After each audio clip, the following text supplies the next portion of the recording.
আজকে শেষ নিঃশ্বাস ত্যাগ করেছে। এবার কে আরে আল্লাহ তুমি ওনাকে বেহেশত নসিব করো। মাকে তো হারাইছি, পুরো 18 কোটি সন্তান মাকে হারাইছে। কি বলবো, কষ্ট। এ বুকে তো রক্তক্ষরণ হচ্ছে, তো কিভাবে বলবো, এ রক্ত কিভাবে দেখাবো, কিভাবে দেখাবো। 7 তারিখে, গত 7 তারিখে আমার হাজব্যান্ড মারা গেছে। উনিও জিয়াউর রহমানের, খালেদা জিয়ার ভক্ত। আজকে আমার মা মারা গেছে।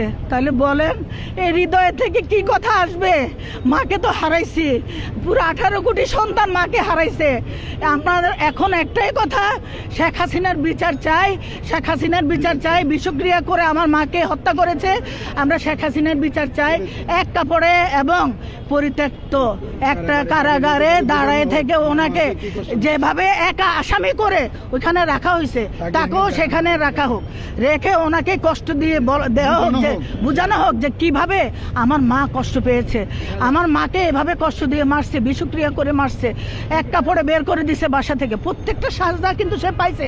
এখন লাস্ট সাজা হলো তার মৃত্যু, তার মৃত্যু। বাংলাদেশের 18 কোটি মানুষের জনগণ, তার সন্তান খালেদা বেগম, মা খালেদা জিয়ার সন্তানের সামনে মৃত্যু, তার মৃত্যু। আরে তুমি এক কাপড়ে তুমি কোথায় গেলা?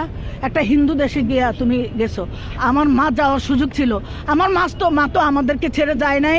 নায়াসিনামাইড ও স্যালিসাইলিক সমৃদ্ধ লিলি ফেস ওয়াশ, যা ফেসের ডেড স্কিন সেল দূর করে দেয় দ্বিগুণ ফাস্টার ব্রাইটেনিং। আমার মা তো দেশের মানুষ ছেড়ে যায় নাই, সন্তানদেরকে ছেড়ে যায় নাই, এই মাটি ছেড়ে যায় নাই। আজকে সেই মাটিতে সে শায়িত হবে ইনশাল্লাহ। তাকে ভালোবাসা, অনেক ভালোবাসা নিয়ে শায়িত হবে আমার মায়ের। এবং এই শেখ হাসিনা মৃত্যুর ভয়ে এক কাপড়ে পলাইছে। কিন্তু আমার মা পলাই নাই। আমার মা